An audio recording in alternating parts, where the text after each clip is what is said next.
আজকে আমরা 3.2 এর অঙ্কগুলো করা শুরু করব। তো 3.2 এর অঙ্কগুলো করতে গেলে তোমাদের কিছু জিনিস আগে থেকে জানা থাকা লাগবে। তো সেগুলো আমি আজকে প্রথম ইন্ট্রো ভিডিওতে দাগাই দিতেছি। তো দেখো, প্রথমে তোমাদের এই যে 3.2 এ অঙ্কগুলো করানো হবে ঘন সংবলিত। ঘন মানে কি? ঘন মানে কিউব বা পাওয়ার 3। ঠিক আছে? ঘন মানে কি? পাওয়ার 3 বা কিউব। আচ্ছা, এই এই বিষয়ে আমি অঙ্ক যখন করাবো আর একটু বিস্তারিতভাবে বলে দিব। আচ্ছা, এখন তোমাদেরকে সূত্রগুলো দাগাই দিই। এই যে ঘন করতে গেলে এই যে সূত্র নাম্বার 6 এটা লাগবে, a plus b whole cube. A cube plus 3a² b plus 3ab² plus b cube, বা এটার দুইটা সূত্র। আরেকটা হচ্ছে a cube plus b cube plus 3ab into a plus b. এটা তোমাদের মুখস্থ থাকতে হবে। ঠিক আছে? এই যে সূত্রটার প্রমাণ এখানে দেওয়া আছে। প্রমাণ বেশিরভাগ ক্ষেত্রে পরীক্ষাতে আসে না, তাই প্রমাণ করার দরকার নেই। তুমি শুধুমাত্র সূত্রটা মুখস্থ পারবে এবং অনুসিদ্ধান্তগুলো মুখস্থ করবা। এই যে এটার অনুসিদ্ধান্ত হচ্ছে আছে a cube plus b cube সমান সমান a plus b whole cube minus 3ab into a plus b. অনুসিদ্ধান্ত এটাও লাগবে। সূত্র নাম্বার 7, এটা এটা হচ্ছে প্লাসের, তাহলে এটা হচ্ছে মাইনাসের। A plus b whole cube এটা, আর এটা হচ্ছে a minus b whole cube. এটা সূত্রটা কি? A cube minus 3a² b plus 3ab² minus b cube. এটার আরেকটা সূত্র কি?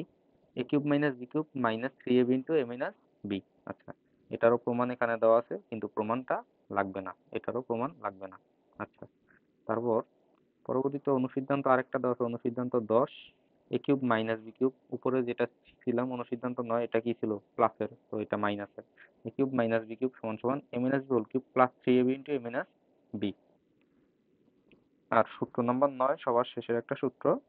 সূত্র নাম্বার 9 হচ্ছে a cube minus b cube সমান সমান, এই যে এ কিউব মাইনাস বি কিউবই, কিন্তু এটা সূত্রটা আবার একটু ভিন্ন। A cube minus b cube সমান সমান a minus b into a square plus a b plus b square. ঠিক আছে? আর এখানে সূত্র 8 একটা আছে, a cube plus b cube is equal to a plus b into a square minus a b plus b square. তো এই মোটামুটি এই কয়েকটা সূত্রই এই অধ্যায়ের ক্ষেত্রে কাজে লাগবে। এরপরে আর কোনো সূত্র নাই। এই এই পৃষ্ঠাতেই, পৃষ্ঠা নাম্বার এটা কত তোমাদের বইয়ে? পৃষ্ঠা নাম্বার 50-এ এগুলো তোমার কাজে লাগবে। আর অঙ্কগুলোর ক্ষেত্রে আমি ইম্পর্টেন্ট অঙ্কগুলো তোমাদের দাগাই দিই, তাহলে তোমাদের করতে সুবিধা হবে।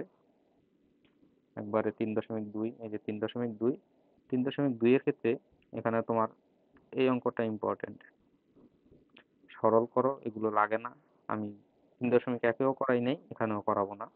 তারপর এখান থেকে এখান থেকে লাগবে হচ্ছে এই যে 5 নম্বর অঙ্কটা ইম্পর্টেন্ট অঙ্ক, 7 নম্বর অঙ্কটা ইম্পর্টেন্ট অঙ্ক, 8 নাম্বার, 9 নাম্বার, 10 নাম্বারটা তো একদম সৃজনশীলের খ নাম্বারে আসে। 11 নাম্বারটাও সেম অঙ্ক, সেম জিনিস। 10 নাম্বারটা যেই কথা, 11 নাম্বারটাও সেমই। 12 নাম্বারটা সেম। 13 নাম্বার অঙ্কটা 13 নাম্বার অঙ্কটা একদম ইম্পর্টেন্ট একটা অঙ্ক।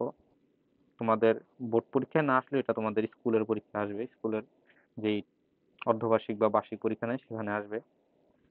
এখানে 15 নম্বর অঙ্কটা দরকার। 16 নম্বর অঙ্কটা একদম মনে করো এটাতে যত স্টার দিবা ততই কম পড়বে। ঠিক আছে? 16 নম্বর অঙ্কটার মধ্যে আরেকটা অঙ্ক আছে তোমাদের, এই যে উদাহরণে। উদাহরণে উদাহরণে কত নম্বর? উদাহরণে 16 নম্বর। সেম, স্টার যতগুলা দিবা ততগুলোই কম হবে। ঠিক আছে? আচ্ছা, আর আর তেমন একটা অঙ্ক নাই।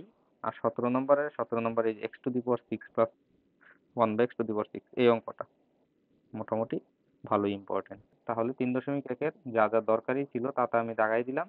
এখন পরবর্তী ক্লাসে আমরা 1 নং থেকে শুরু করব এবং পর্যায়ক্রমে অঙ্কগুলো করতে থাকবো। ঠিক আছে?